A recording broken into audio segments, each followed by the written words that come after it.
Baik, Assalamualaikum warahmatullahi wabarakatuh. Tetap semangat semuanya dan kita tetap refresh, tetap tidak tegang dan nyaman semuanya.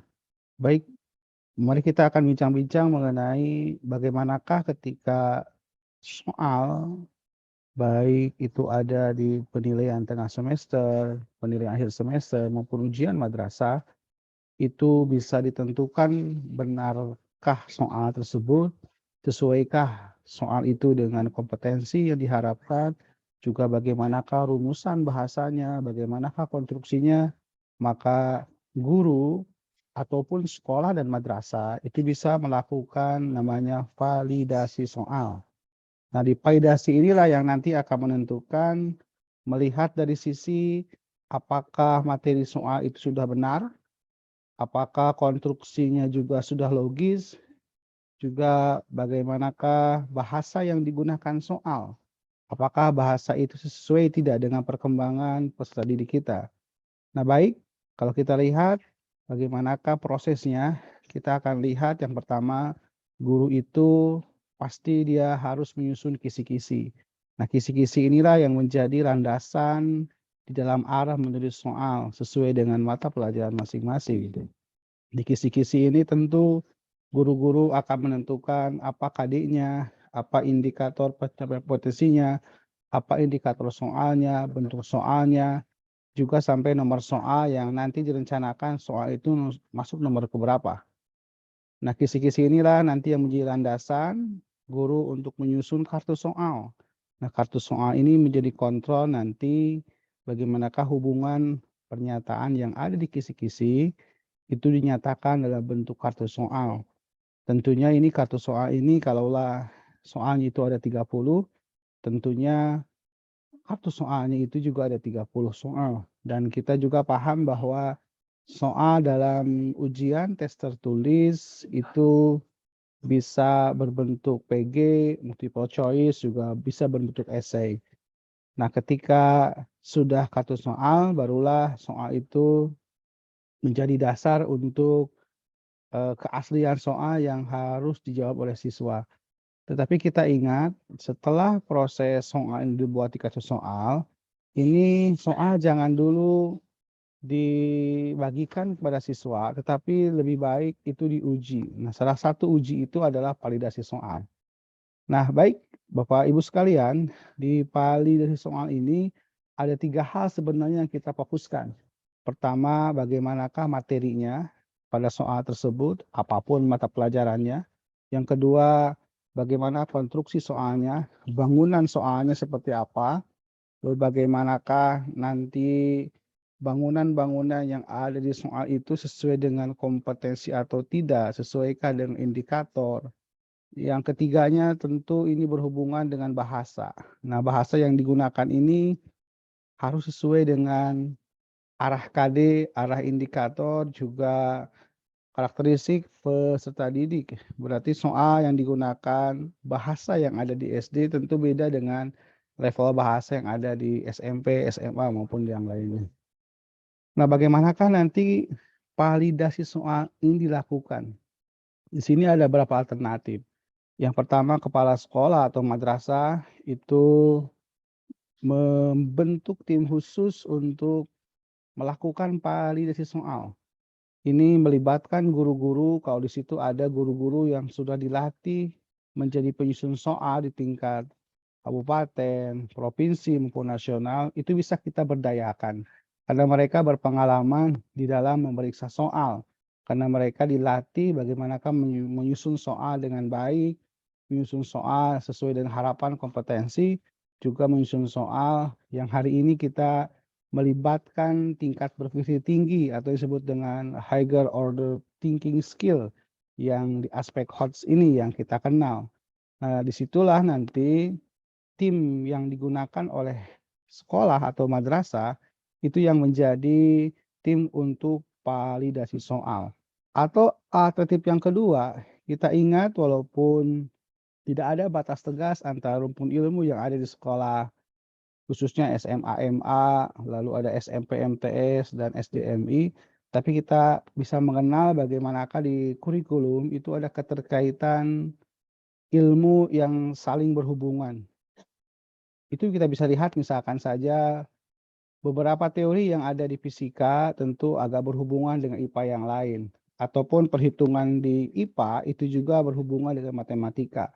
Sehingga nanti di alternatif kedua ini bisa kita lakukan guru IPA menelaah, memvalidasi soalnya guru matematika.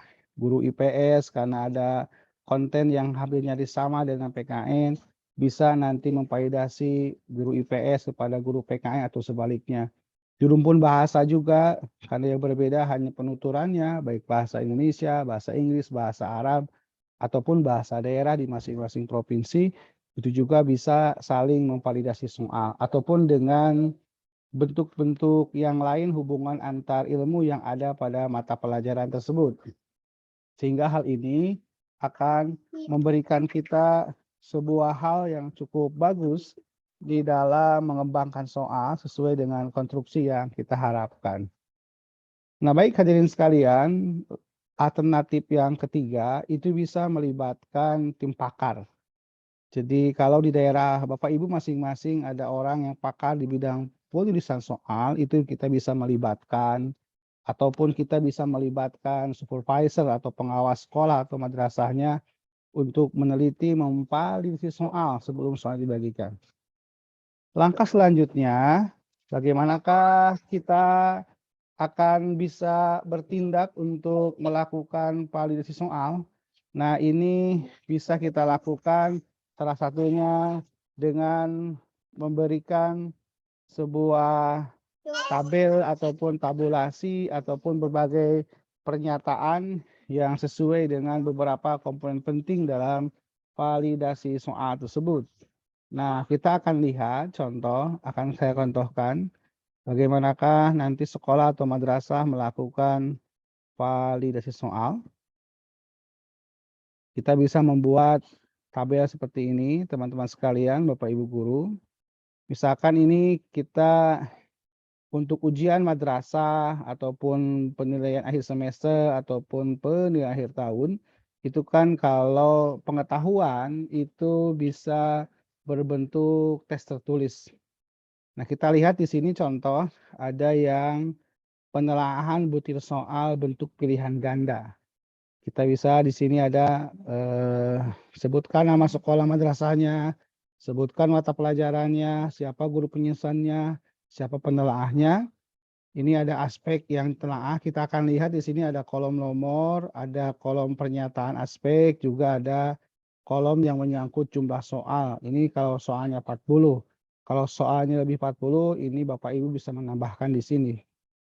Kita akan lihat apa saja sih sebenarnya yang kita validasi dalam soal tersebut, teman-teman sekalian, Bapak Ibu guru. Yang pertama ini di aspek materi.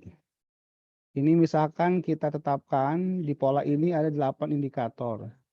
Pertama misalkan di materi kita akan menelaah soal itu sesuai tidak dengan indikator. Berarti kisi-kisi yang soal ini ditelaah itu harus disertakan kepada penelaahnya. Misalkan ada soal IPS, kisi-kisinya ada, soalnya ada, itu sertakan langsung pada penelaahnya. Dan ini kan ada nomor soal 1 sampai 40, kita lihat per butir, kita lihat rincian per soal. Jadi tidak umum 1 sampai 40, tapi setiap soal itu diteliti, benar tidak soal itu sesuai indikator. Berarti sesuai indikator itu si penelaah itu membaca kalimat soal, membaca stem, melihat pilihan jawabannya, sesuai tidak dengan indikator soal yang ada pada kisi-kisinya. Jika sesuai, Bapak Ibu bisa di sini menandakan checklist ataupun cross ataupun simbol yang lain yang menentukan bahwa itu ada. Kalaupun misalkan kita pakai kuantitatif, kita gunakan misalkan saja 1 ketika dia ada, 0 atau tidak ada. Yang kedua, ini soal menggunakan stimulus yang menarik. Nah, ini soal itu harus mendorong siswa bagaimanakah dia bisa memahami soal dengan baik, juga menjawab pada arah pilihan yang benar yang kita susun soalnya. Jadi bagaimanakah soal itu bisa dibaca dengan mudah, bisa mendorong siswa memahami sehingga redaksinya pun nanti di aspek bahasa itu harus lugas. Dia juga harus sesuai dengan konteks soal yang diberikan. Kita juga harus ada soal yang sifatnya kontekstual, itu bisa misalkan saja pakai gambar, pakai grafik, pakai visualisasi yang lainnya, dan itu bisa mendorong siswa untuk menjawab soal dengan baik. Kita lihat lagi di sini misalkan bagaimanakah soal itu mengukur level kognitif. Kita paham di situ sesuai dengan KD, misalkan kalau KD-nya itu ada di level 4, maka minimum soal itu indikatornya pada level 4. Maka di sini yang kita contohkan misalkan saja di C4 ada menganalisis, di C5 mengevaluasi, dan C6 itu mencipta. Lalu jawaban itu tidak ditemukan pada stimulus. Jangan sampai apa yang dinyatakan dalam stimulus soal itu di situ tercantum jawabannya. Ini sesuatu yang tidak boleh. Lalu kalau bisa soal ini sesuatu yang tidak familiar. Jadi ada sisi kebaruan dalam soal itu. Kalau misalkan Bapak Ibu sering menyusun soal di penilaian harian, di penilaian tengah semester, di PAS, di PAT, jangan harap ini ketika ini soal ini sama seperti yang dipaparkan ketika penilaian tersebut. Maka cari bentuk lain di sisi materi ini yang itu bisa sesuai dengan indikator dan sebaran KD yang ada pada kisi-kisi tersebut. Ini juga jawabannya harus homogen. Bapak Ibu sekalian, homogen itu berarti sisi kesamaan dalam satu konsep. Kalau misalkan kita tanyakan di situ sesuatu yang berhubungan dengan hukum kelistrikan, di situ banyak sekali hukum-hukum kelistrikan. Di pilihan jawaban tidak boleh memunculkan hukum tentang air, fluida. Kalau di sini misalkan bicara soalnya tentang bagaimanakah warga negara yang baik, itu jangan sampai di situ ada pilihan jawaban salah satunya berhubungan dengan peta atau daerah, itu kan tidak homogen. Kalau di agama, di PAI itu misalkan saja ada di level soal yang rendah di penyebutan, contohnya kalau tidak HOTS gitu, itu ada penyebutan khalifah, soalnya di Abbasiyah. Tetapi pilihan jawabannya ada satu opsi yang di Umayyah. Nah, itu juga tidak boleh seperti itu, maka harus homogen. Baik, selanjutnya kita akan lihat bagaimanakah sih konstruksinya, bangunan soalnya. Nanti pokok soal itu dirumuskan dengan sangat jelas, tegas, singkat. Jangan bertele-tele, malah bertele-tele terkadang tidak jelas arah soalnya kemana. Ini berarti ada keterampilan guru dalam menuliskan redaksi soal. Jadi ini bagaimanakah kalimat yang efektif digunakan, bagaimanakah sisi subjeknya, predikatnya, maupun kita kenal dulu ada menerangkan, diterangkannya, sehingga soal itu tampak lugas, tidak bertele-tele, dan fokus kepada pertanyaan yang akan diarahkan dijawab oleh siswa. Itu harus juga antara rumusan pokok dengan pilihan jawaban itu sesuatu yang diperlukan saja. Tidak usah mengambil ilustrasi ataupun kalimat-kalimat yang lain yang tidak berhubungan dengan soal tersebut. Dan ini kunci jawaban itu jangan disyaratkan di pokok soal. Kalau ada pernyataan yang banyak, tetapi di situ ada pilihan jawaban diambil di pernyataan yang banyak itu di pokok soal, ini sesuatu yang salah di dalam penyusunan soal. Lalu kita lihat lagi konstruksinya. Tidak boleh ada yang negatif ganda. Biasanya ini dalam kalimat itu ada kecuali tapi tidak. Nah, ini sekarang itu tidak berhubungan langsung dengan kelugasan soal. Jadi tidak boleh ada pernyataan dalam penulisan soal yang tidak kecuali gitu. Jadi ini harus hampir semua soal itu sepertinya diarahkan untuk pernyataan-pernyataan yang positif gitu. Bukan pernyataan-pernyataan yang negatif, kalaupun itu ada yang negatif, itu harus tidak ada yang ganda pilihan negasinya. Berarti semacam tidak kecuali yang lain-lain. Lalu gambar dan tabel, diagram itu jelas berfungsi. Kita ingin misalkan menampilkan tabel mengenai jumlah penduduk di IPS gitu kan, ataupun di situ ada jumlah laki-laki perempuan. berarti itu tabelnya atau grafiknya harus sesuai dengan pokok soal itu. Jangan sampai terbalik, yang kita tanyakan adalah tentang jumlah penduduk, laki-laki perempuan, di situ ada usia produktif, tidak produktif, tapi yang digambarkan peta. Ini kan sesuatu yang salah.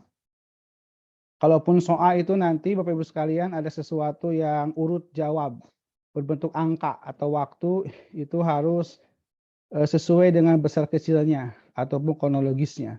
Misalkan itu di matematika, jawaban yang paling terkecil 3, ada 4, ada 5, ada 6, maka kita bisa memilih A-nya 3, B-nya 4, C-nya 5, D-nya 6.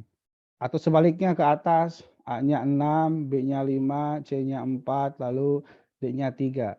Atau di sejarah, ataupun di hitungan fisika, kronologisnya seperti apa, itu juga runtut, baik dari nilai terkecil maupun nilai terbesar, tidak boleh serampangan.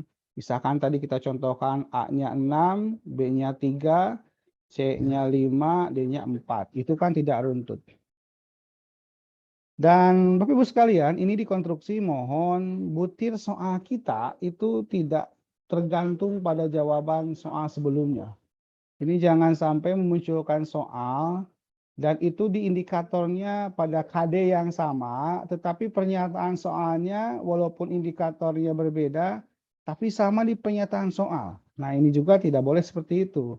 Karena itu kan ada pengulangan dan berpotensi kuat untuk tidak munculnya daya berpikir siswa dalam menjawab soal.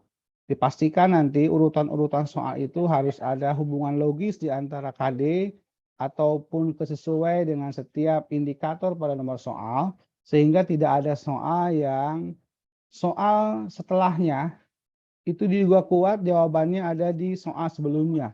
Nah, ini juga tidak lazim digunakan dalam pengukuran soal yang baik. Baik, yang ketiga Bapak Ibu sekalian, ini kita akan mengukur, memvalidasi bagaimanakah bahasa yang digunakan dalam soal.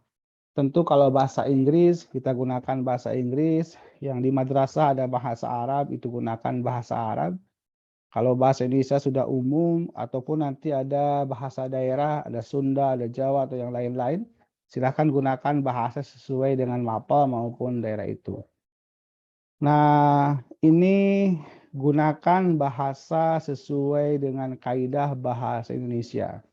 Nah, di sini Bapak Ibu sekalian, kalau memungkinkan ingin baik, maka kepala sekolah atau madrasah ataupun tim pengembang pembelajaran atau kurikulum yang ada di sekolah madrasah masing-masing itu bisa menunjuk guru bahasa Indonesia untuk melihat memvalidasi soal yang disusun oleh guru. Tadi kan kita ada tim penelaah ya masing-masing, bisa yang cross yang seperti yang tadi, IPA ke matematika, IPS ke PKN atau yang lain-lain. Dan kita juga nanti bisa menggunakan guru bahasa Indonesia karena mereka yang paling paham terhadap bagaimanakah bahasa digunakan dalam soal. Nah, ini apapun mata pelajarannya, kepala sekolah ataupun madrasah, itu boleh menggunakan mereka ya Bapak Ibu sekalian untuk memvalidasi sisi bahasanya. Bahasanya benar tidak, sistematis tidak, logis tidak, juga itu mengarah tidak terhadap dorongan berpikir siswa di dalam menjawab pertanyaan. Kita lihat lagi bahasanya harus komunikatif. Jadi komunikatif itu tidak mesti dialog, tidak mesti dialog. Tetapi kalau siswa membaca, kita membaca, itu seolah-olah pembaca itu bisa masuk ke dalam teks itu, bisa masuk ke dalam makna kalimat itu, sehingga mereka menjiwainya. Nah, komunikatif ini kan membuat si pembaca itu bisa menempatkan diri, bisa memasukkan dirinya untuk memaknai soal yang ada dibaca tersebut. Sehingga itu arah komunikatifnya ini akan bisa menentukan tingkat kepercayaannya dalam menjawab soal yang benar. Ini pentingnya bahasa komunikatif. Lalu kalau ada bahasa yang lain itu tidak boleh digunakan kecuali istilah-istilah. Di Sunda juga banyak di situ, misalkan di Jawa, di Makassar ataupun berbagai daerah yang ada di kita itu pasti punya istilah-istilah bahasa daerah. Tapi itu biasanya kita bisa membuat pakai simbol italik, huruf miring, atau pakai tanda petik 2 antara awal kata dengan akhir kata, atau dengan teknis yang disepakati bersama di sekolah atau madrasah tersebut. Sehingga itu bahasa asing yang memang masuk ke teks di bahasa kita. Itu kan kelihatan bahwa bahasanya itu kan bahasa daerah, bahasa asing, tetapi itu dimasukkan pada pernyataan-pernyataan penting yang ada pada soal itu. Itu juga tidak masalah sebenarnya. Hanya kalau soalnya ini bahasa Indonesia, tetapi rumusan soalnya itu adalah bahasa Sunda, ini jadi masalah. Yang dipelajarinya kan mapel bahasa Indonesia, tapi kok soalnya bahasa Sunda atau bahasa yang lain. Oke, Bapak sekalian, itu mohon nanti ketika pilihan jawaban, Bapak Ibu, teman-teman sekalian, itu tidak boleh mengulangi kata atau kelompok kata yang sama. Di pilihan jawaban itu di A, di B, di C, D. Di SMP biasanya kita punya 4 opsi jawaban, ada A, ada B, ada C, ada D. Di level SMA kita juga bisa sampai E, A, B, C, D. Jadi 5 pilihan jawaban di SMA, lalu di SMP ada 4 pilihan jawaban. Nah, setiap opsi A, B, C itu jangan ada pengulangan kata, harus berbeda semuanya. Setiap pilihan jawaban harus punya distingsi yang kuat, perbedaan yang kuat, karena prinsipnya yang tadi harus ada satu pilihan jawaban yang benar. Baik, Bapak Ibu sekalian, kita juga akan melihat nanti dari berbagai hal seperti inilah jawaban-jawaban itu harus ini yang kita sepakati juga. Setiap soal hanya ada satu jawaban yang benar. Berarti hari ini tidak lazim kalau digunakan, misalkan saja di opsi A 1, 2, 3 benar, di opsi B 1 dan 3 yang benar, di C 1, 2, 3, 4 benar, atau yang di E salah semua. Hari ini tidak seperti itu kelazimannya, tapi harus setiap opsi jawaban itu harus menunjukkan perbedaan yang tegas, dan itu mendorong pada hanya ada satu pilihan yang benar. Oke, Bapak Ibu sekalian, kita akan lanjut. Ini, karena kita ada di keragaman, kita harus toleransi, kita tidak boleh mencerca makhluk yang lain, tidak boleh menghina kelompok yang lain. Kita harus tetap menghormati keragaman kita, kemajemukan kita multi agama, kita multi etnis, kita multi budaya, multi sosial, yang lain-lain. Sehingga soal itu harus dipastikan. Ini juga kita bisa melibatkan guru PKN, karena mereka yang paham benar materi maupun KD-KD yang berhubungan dengan SARA begitu. Bagaimanakah mencegah ketimpangan sosial melalui SARA, ataupun juga kita bisa menggunakan gabungan antara guru IPS dengan PKN karena ada beberapa materi yang berhubungan dengan unsur-unsur seperti ini. Nah, Bapak Ibu sekalian, pastikan soal tadi, kalaupun tuh Bapak Ibu kepala sekolah atau madrasah melibatkan guru PKN, itu juga bisa mereka dilibatkan di dalam ini, Bapak Ibu sekalian. Dipastikan soal tidak mengandung unsur SARA. Ada suku, ada agama, ras, antar golongan, pornografi, politik, propaganda, dan kekerasan.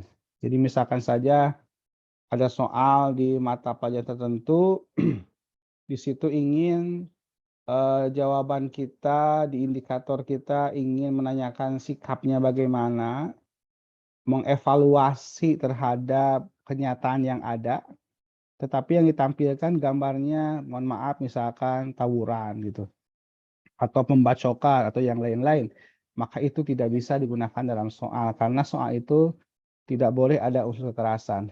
Atau misalkan saja ada soal yang mendiskreditkan kelompok tertentu, juga tidak boleh. Atau mengusung politik tertentu juga tidak boleh.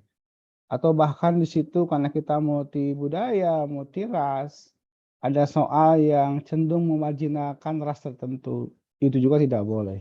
Nah, Bapak Ibu sekalian, jadi ini kita bisa gunakan beberapa pernyataan ini, Bapak Ibu bisa adopsi Itu banyak sekali di berbagai referensi yang terpercaya terkait soal ini, dan ini menjadi bahan dasar sebelum soal itu diujikan pada siswa.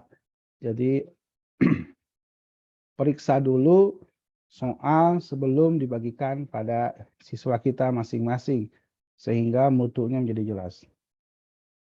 Ibu sekalian, itu kira-kira yang dapat saya sampaikan, dan mudah-mudahan ini bermanfaat bagi kita semua. Sekian, wassalamualaikum warahmatullahi wabarakatuh.